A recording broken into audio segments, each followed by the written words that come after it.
Բարի երեկո հարգելի հեռուստադիտողներ, Եվրոմեդիայի տաղավարում հյուրընկալել ենք հասարակական քաղաքական գործիչ Նեհրա Զորաբյանին։ Տիկին Զորաբյան, շնորհակալ եմ։ Ես եմ շնորհակալ եւ բարի երեկո։ Տիկին Զորաբյան, նախ սկսենք, այսօր ազգային ժողովը մեկնարկեց Եվրանեստի վեաժողովի նիստերը, այսօր առաջին նիստը կայացավ, տարբեր երկրներից պատվիրակություններ կան եւ ադրբեջանական կողմը ինչ-ինչ պատճառաբանությամբ հրաժարվել է գալ Երևան մասնակցել նիստերին, ասում են, որ Եվրանեստը շատ հաճախ իրենց հայտարարություններ է արել ու այդ պատճառաբանությամբ հրաժարվել են գալ Երևան։ Այ դուք նախորդիվ այդ պատվիրակության անդամ եք եղել հայկական ու մեկնել եք տարբեր երկրներ։ Ձեզ որքանով է վստահելի ու արժանահավատ այս պատճառաբանությունից։ Տեսեք, ես ծանոթացա վրացական եւ ադրբեջանական պատվիրակությունների հայտարարություններին, թե ինչու չեն մասնակցում Երևանում այսօր մեկնարկած Եվրանեստ խորհրդարանական վեհաժողովի նիստերից։ Ադրբեջանը գլուխը պատին է տալիս, երբ հայտարարում է, որ Եվրանեստը Ադրբեջանի տարածքային ամբողջականության դեմ հայտարարություններ է արել։ Եվրանեստի, ինչպես նաեւ Եվրապարլամենտի հայտարարությունները վերաբերել են եւ շարունակում են վերաբերել բացառապես Ադրբեջանի ռազմատենչ ռետորաբանությանը, վերաբերել են եւ շարունակում են վերաբերել բացառապես Ադրբեջանի բանտերում պահվող հայ ռազմագերիներին, ինչպես նաեւ Արցախի մշակութային ժառանգությանը, որը ամեն օր տրակտորով եւ բուլդոզերով ոչնչացնում է Ադրբեջանը։ Ես որպես Եվրանեստի քաղաքական հանձնաժողովի փոխնախագահ անձամբ եմ մեկնել Բաքու եւ հենց Բաքվում դահլիճում նստած Ալիևը մեզ անվանեց ֆաշիստներ, ովքեր պղծել են իր պապերի գերեզմանները, այդուհանդերձ հայկական պատվիրակությունը անգամ Բաքու է մեկնել, բայց այսօր մենք տեսնում ենք, որ Նիկոլ Փաշինյանի ֆեյք խաղաղության օրակարգում Ադրբեջանը ֆեյք պատճառաբանությամբ հրաժարվում է մասնակցել Երևանում կայացած նիստին։ Սա է այն խաղաղությունը, որը փորձում է Նիկոլ Փաշինյանը ամեն օր ուտացնել հասարակությանը ընտրական փուլից առաջ։ Ինչ վերաբերում է վրացական պատվիրակությանը, պատճառաբանությանը, այո, ես այն համարում եմ լեգիտիմ, որովհետև այն ինչ որ հիմա անում է Արևմուտքը, Եվրոպական պարլամենտը ուղղակիորեն քիթը խոթելով Վրաստանի ներքին գործերին եւ ուղղակիորեն հրահրելով հակաիշխանական սադրանքներ, գործողություններ, այստեղ լեգիտիմ է նրանց պատճառաբանությունը մերժել եւ չմասնակցել, ավելին իմ տեղեկությամբ չի բացառվում, որ ընդհանրապես Վրաստանը դուրս գա Եվրանեստի կազմից։ Տիկին Զորաբյան, արդեն անցնենք, թե ինչ կատարվեց Հովանավանքում Կիրակի օրը։ Փաստացի, կարգալույց հռչակված տերարամը Ստեփան Ասատրյանը պատարագի կոչեր արել, Նիկոլ Փաշինյանի իշխանական թիմը այնտեղ էր։ Մենք հաճախ այնտեղ նաև այսպես բախումներ ենք տեսնում, տեսանք թե ինչպես են փորձում փակել են քաղաքացի բերանը, ով ասում էր, որ իրավասու չէ պատարագ իրականացնելու։ Այ եթե ամփոփենք Կիրակի օրը, ինչ կատարվեց Հովանավանքում։ Հովանավանքում հիմք դրվեց, պաշտոնապես հիմնարկեք արվեց նիկոլիզմ, տոտալիտար, վտանգավոր, պետականաքանդ, կազմաքանդ, աղանդի անձին դեգրադացնող, պետություն քանդող։ Մենք աշխարհում շատ ենք տեսել այդպիսի վտանգավոր սեկտաներ եւ ըստ էության պղծության ճանապարհով գնալով, հավաքելով շատ փոքր համակիրներ, նույնիսկ վարչական ողջ ռեսուրսը գործադրելով այնտեղ 600-ից ավել մարդ չկար, եթե հանենք ոստիկանները, այդուհանդերձ սա վտանգավոր է այնքանով, որ Նիկոլը փորձում է հայ առաքելական եկեղեցուց դուրս ստեղծել պետականաքանդ մի աղանդ, ներգրավելով իր սեկտայի ներկայացուցիչներին։ Բնականաբար մեկ անգամյա պղծությունը իրեն չի բավարարել, ուստի մենք տեսանք, որ ինքը կոչ արեց կրկին Կիրակի օրը եւս հավաքել եւ փորձելու է բռնի ուժով բերման ենթարկել բոլոր ՆՔՊԱ-ականներին, ովքեր տարբեր պատճառաբանություններով հրաժարվել են մասնակցել Հովանավանքում տեղի ունեցած պղծությանը։ Դա պղծություն էր եւ հետ Նիկոլյան ժամանակում, ինչպես արդեն ասել են բազմաթիվ քահանաներ, Հովանավանքը խորանը պիտի անպայմանորեն մյուրոնով ուրեմն նորից մաքրվի եւ նորից վեհափարի կողմից պիտի օծվի։ Հիմա Հովանավան ապրանքը, ցավոք սրտի, մեր ամենահրաշագեղ ուրեմն համալիրներից մեկը եկեղեցական ըստ էության պղծված է անօրենի, կարգալույծի եւ հերձվածողի կողմից կատարված պիղծ արարքով։ Տիկին Զոհրաբյան, կներեք, բայց իրանք էլ այսպիսի, հա, որքան էլ շատերի համար անընդունել է, իրենք էլ այսպիսի բարձաբանում են բերում ամենայն հայոց կաթողիկոսի, հա, վերաբերյալ իրենք էլ ասում են, որ կաթողիկոսն է կարգալույծ եւ ինքը այդ կարգավիճակում լինելով չի կարող ինչ-որ մեկին կարգալույծ անել։ Ու ասում են, որ դա այս ամենը պատմություն եղել է միայն նրա համար, որ ոչ կաթողիկոսի, հա, սրտից խոսք է հնչեցրել Ստեփան Ասատրյանն։ Տեսեք, որ եկեղեցում մեր կան խնդիրներ, դա միանշանակ է, որ աշխարհի բոլոր եկեղեցիներում կան խնդիրներ, դա եւս միանշանակ է։ Մենք պարբերաբար տեսնում ենք, չէ, նույն Վատիկանում ինչպիսի բացահայտումներ են տեղի ունենում ընդհուպ միջև մանկապղծության, պեդոֆիլիայի, բայց ես չեմ տեսել, որ պետությունը իրավասություն վերապահի քիթը խոթել Վատիկանի ներքին գործերի մեջ։ Այո, եթե եկեղեցում կան խնդիրներ, այդ խնդիրները պիտի քննարկի բացառապես եկեղեցու հոգևոր խորհուրդը եւ ոչ թե Նիկոլ Փաշինյանը, որը սահմանադրորեն որևէ օրենսդրությամբ եւ առավել եւս բարոյական որևէ օրենքով դրա իրավասությունը չունի։ Իրենք ասում են հոգևոր խորհուրդը չի քննարկում այս հարցերը, դրա համար ստիպված մենք ենք։ Ինքը շատ բան է ասում։ Հիմա նույն բանն է, որ ես ասեմ Նիկոլ Փաշինյանը Արցախը հանձնել է, գնամ կանգնեմ կառավարության դիմաց, ասեմ, քանի որ դու ինքդ կամովին հրաժարական չես տալիս, աշխատասենյակդ ազատի, ես գալիս եմ նստեմ։ Այնպես որ կան որ ինքը հիմա ինչ է փորձում, ինչի հիմք է դնում Հովանավանի պղծությամբ, Նիկոլը հիմք է դնում երկրում բեսպրեդելի, որ ով ինչ շենք ուզենա գնա զավթի եւ ասի, քանի որ դու կամովին հրաժարական չես տալիս, չես գնում, ես այս շենքը զավթում եմ եւ նստում եմ, բայց չի վախենում, որ վաղը չէ մյուս օրը ժողովրդի մի մեծ հատված կգնա կառավարության շենքի դիմաց կասի դուրս արի, քանի որ կամովին հրաժարական չես տալիս, ես գալիս եմ եւ այս շենքը զավթում եմ եւ այստեղ նստում եմ։ Ինքը Հովանավանքի պղծությամբ, ինքը Հովանավանքը զավթելով եւ այդտեղ կատարելով կարգալույծի ձեռամբ պիղծ այսպես կոչված արարք, ըստ էության հիմք է դնում երկրում Արմագեդոնի, երկրում Սոդոմ Գոմորի, երկրում քաոսի, որ ով ինչ ուզենա զավթի եւ հայտարարի, որ սա է լեգիտիմը եւ սա է ճիշտ, այսինքն երկիրը ինքը տանում է սամասուդների ճանապարհով, որի ֆինալը արյունն է եւ քաղաքացիական բախումներն է, ինչը պիտի կանխել եւ ինչը պիտի թույլ չտալ։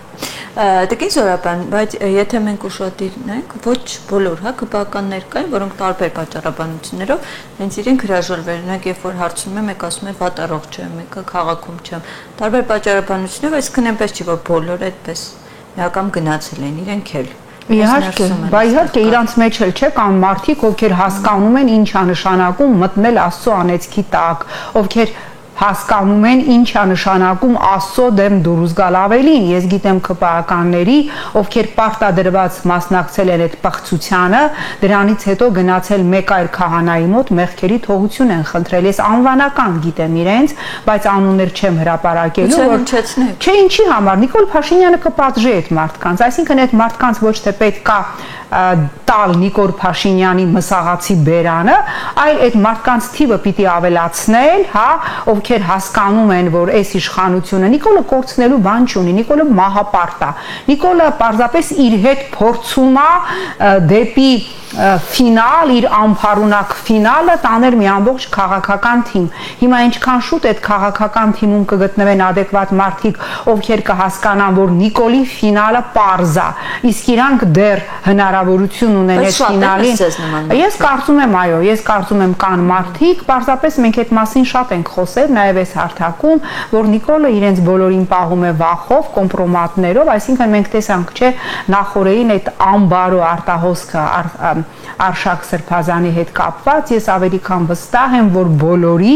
այդ թվում իր թիմակիցների վրա Նիկոլ Փաշինյանը ունի այդ կարգի եւ բնականաբար շատ ավելի զարհուրելի կոմպրոմատներ։ Տիկին Զոհրաբյան, ձեզ համար արժանի հավատեն տեսակետը, որը կայքերով է տարածվում, որ սա հրապարակվել է,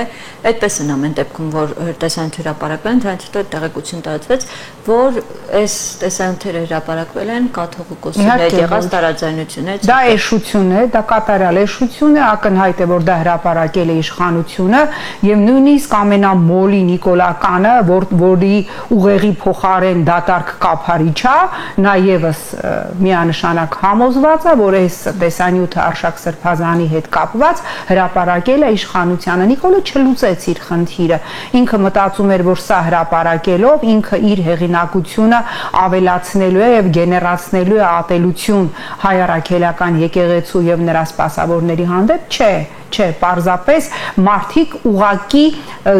հասկացան, որ այս իշխանության մեկ օր ավել մնալը նշանակում է, որ սրանք մտնելու են նաև շարքային քաղաքացու անկողին, սրանք պղծելու են նաև շարքային քաղաքացու երեխայի։ Եթե վերջին շրջանում ուշադրենք, այդ առատավոր բարքում մի նոր թափ է ստանում ձայնագրություններ, տեսաձայնագրություններ, ընդ որում գաղտնի ոչ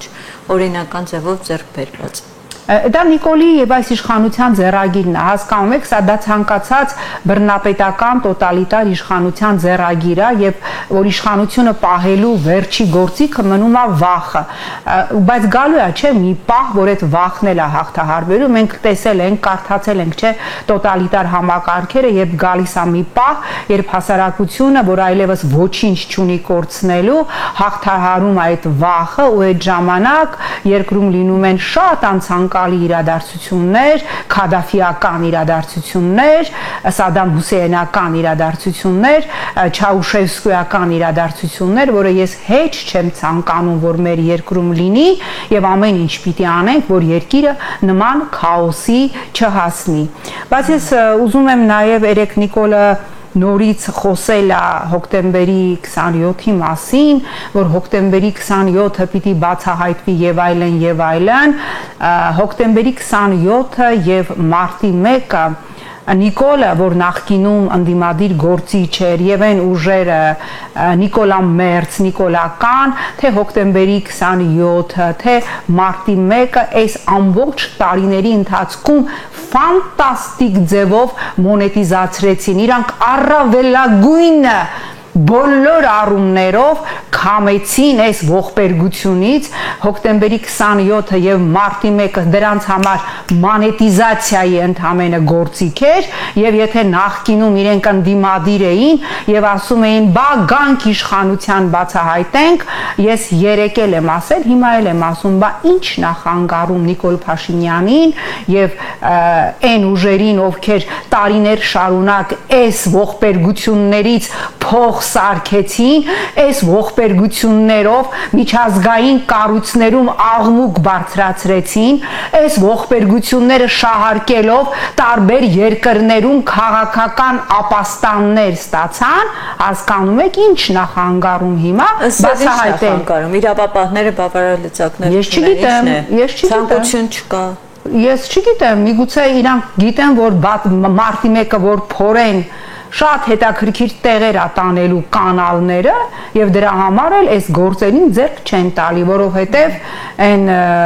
մանվելի ասած մուրճն էլ ա ձեր ձեռքը, նալն էլ ա ձեր ձեռքը, չակուչն էլ ա ձեր ձեռքը։ Բացահայտեք, ինչի մասին ա խոսքը։ Եվ քանի որ մի երկու խնդրել եմ ուզում անդրադառնալ, պատկերացնում եք աբսուրդը եւ ողորմելիությունը հասել է այնտեղ, որ արտաքին գործերի նախարար Արարատ Միրզոյանը, երբ որ խոսում է ռազմագերիների մասին, այնքան է վախենում, որ ասում է Բաքվում պահվողների եւ անհետ կորածների հարցը։ Նիկոլ Փաշինյանը։ Այո, այսինքն Արարատ Միրզոյանը երեք որ խոսում է գերիների մասին, վախենում է ասի ռազմագերի, ասում է Բաքվում պահվողների եւ ինչ է ասում, հարցը դժվար է լինելու լուծել, որով որովհետև երկու ժողովուրդների միջև թշնամանք եւ արյուն կա պատմականորեն, բա որ երկու ժողովուրդների միջև պատմականորեն թշնամանք կա ու արյուն կա ու դու ասում ես, որ պահվող անձանց վախենում ես անգամ ռազմագերի ասել ըստ էության ասում ես, որ այդ հարցը չենք կարողանալու լուծել, բայց ո՞նց եք գնում խաղաղության։ Բա նշանակում է, որ Ադրբեջանը պատրաստ չի, չէ՞, ձեզ հետ խաղաղության։ Բայց ո՞նց եք 300,000 ադրբեջանցի բերում այստեղ, երբ որ ասում եք երկու ժողովուրդների միջև պատմականորեն թշնամանք ու արյուն կա։ Հիմա հասկանում եք, որ սրանք ինչ որ հոլովով, որ կամասուտրայի, որ դիրքով, որ հոլովում են խաղաղություն բառը, այս ամենը սուտ է եւ այս ամենը ֆեյք է։ Տիկին Զոհրաբյան, եթե մենք Արարատ Միրզոյանի խոսույթին հետևենք, նա միակն է, կարծես թե այո, որ անկեղծ որի խոսքում այսպես տողատակերով բարբերաբար ասում է։ Նախորդում մենք հիշում ենք ինչ ասեց, որ կան նախապայմաններ, նա մշտապես ասում է, որ խաղաղության պայմանագիրը ստորագրվի, դա չի նշանակելու վերջնական խաղաղություն։ Ինքը իր ալիբիները, այսպես ասած, դա իր համար է պահում, որտեղ ինքը շատ լավ գիտի եւ շատ լավ հասկանում է, որ իրական խաղաղություն չի կարող լինել, որտեղ Ադրբեջանը դա չի ուզում։ Ավելին, 2 օր առաջ էր, որ Ադրբեջանի Յենի Ադրբեջան մեծ ամենամեծ իշխանամետ խմբակցության падգամավորը հայտարարեց յուրաքանչյուր ադրբեջանցի պիտի իր ականջին օղանի, որ ցանկացած հայ պոտենցիալ ահաբեկիչ է եւ մարդասպան է եւ մենք իրենց ինչպես վերաբերել ենք մարդասպանի, այդպես էլ պիտի շարունակենք վերաբերել այս ֆոնին։ Ինչ խաղաղության մասին կարող է խոսք լինել, բայց ես ուզում եմ խոսել նաեւ այս կատաստրոֆիկ բեսպրեդելի, այս հանցագործությունների խայտարակ աճի մասին։ Սենց բանով է տեսել Վանաձորում դատական նիստի ժամանակ, դատական նիստի ալո արդարադատության նախարար, որ սենց գլամուրնի պրոշներով ասում ես, ես չեմ տեսել, որ Հովանավանքում ինչ որ մեկի բերան փակեն եւ հանեն դուրս։ Այդ գլամուրնի տեսքով պատկերացնում եք, նա պիտի հրաժարական տար դատական նիստի ժամանակ մեղադրյալին դանակահարում են։ Սենց բան չկա, կատաստրոֆա է հանցագործությունների աճը։ Ամեն օր կորում են երեխաներ, երեկամյա երեխա է կորել, իհարկե ես նայում եմ զարգացումները, կարծես թե տանում են նրան, որ մայրը կարող է իր մեղավորությունը ունենալ, որտեղ ասում են մշտապես բռնության է ենթարկել իր երեխաներին, այո, երեխաներ են կորում, դանակահարություններ, ծանր հանցագործությունների աճ, սա խայտարակություն է, այսպիսի բան չի եղել, եւ այդ ոլորտը տրվել է կանանց գլամուրնի կնիկների, հասկանում եք, ովքեր ոչ մի բան անել չեն կարող, ոչ մի բանից տեղյակ չեն եւ զբաղված են իրենց ուրեմն անձնական ամբիցիաները հագուրտ տալով։ Աբսուրդ է, չէ՞, նայում ենք, ուրեմն բոլորը կառավարության բոլոր անդամները Նիկոլ Փաշինյանին ընդօրինակելով, հա ինչ որ սենց սրտիկներ, պաչիկներ են ուղարկում, հասկանում եք, հոդուկ ինչ ասեմ, մարդ չգիտի ինչ ասի, լավ ոնց կարելի է,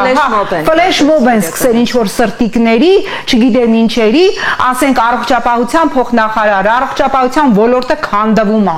քաղցկեղով հիվանդները բողոքում են, որ իբր պետ պատվեր է, բայց խայտարակ գներ են ուզում մարդկանցից, խայտարակ վիճակ է պետ պատվերի ոլորտում, առողջապահության փոխնախարարը դարել է TikTok-ի աստը եւ ամբողջ օրը սրտիկներ ու պաչիկներ ուղարկում, ողբան ես ձեզ, վաղը այդ ամեն մի սրտիկի համար դուք պատասխան եք տալու եւ ամեն մի պաչիկի համար եւ այն բարդակի համար, որ տիրում է առողջապահական համակարգում բազմաթիվ ոլորտներում, չեմ խոսում պետպատվերի ոլորտում, մի հատ տեսեք թե քաղցկեղով հիվանդներից, որ իբր պետությունը պիտի ֆինանսավորի ամեն մի քիմիայի համար, այն էլ անորակ քիմիայի համար, ինչ գումարներ են ուզում, մարդիկ տներն են գրավադրում, քիմիայի գոնե կես կուրսը անցնելու համար, իրանք սրտիկներ ու պաչիկներ են հղում։ Ինչու՞ միայն դա, քանի տարիա փորձում են համընդհանուր ապահովակությունը։ Իհարկե չեն կարող։ Իրանց մոտ ոչինչ չի ստացվում, իրանց մոտ ստացվում է միայն ինչ ասեմ, կրկնել սրբապիղծ ինչ որ բաներ, իրանց ոչ ստացվում է միայն, ինչ ասեմ, կրկնել ադրբեջանական թեզեր։ Ինչ ասեմ, սա զարհուրելի է, երբ որ գալիս է մի գիծ, որ դու հասկանում ես, որ նույնիսկ հայերենի ֆանտաստիկ, հա, բառամթերքով հարուստ լեզուն բավարար չի այս ամբողջը նկարագրելուն։ Ես նորից ընթերցում էի սուրբ գրքեր, Աստվածաշունչ եւ տիպիկ Սոդոմ Գոմորի մեջ ենք, բացարձակապես այլ իրավիճակում, բացարձակապես այլ ժամանակներում, բայց սա Սոդոմ Գոմոր, այս բարոյական անկումը, այս դնոն, այս այլասերվածությունը, այս ինչ ասեմ, քաոսը, որի ճարտարապետը ահա այս անձնավորությունն է եւ քանի դեռ իր ձեռքը բռնող չկա, իսկ մենք տեսնում ենք, որ ընդդիմության մեջ իր ձեռքը բռնող չկա, այս քաոսը, այս Արմագեդոնը, այս Սոդոմ Գոմորը շարունակվելու է ցավոք։ Շնորհակալ եմ ձեզ Տիկին Զորապյան զրույցի համար։ Հարգելի աստղադիտողներ, հիշեցնեմ, որ զրուցում ենք քաղաքական գործիչ Նահիռ Զորապյանի հետ։ Շնորհակալ եմ հետևելու համար, կհանդիպենք։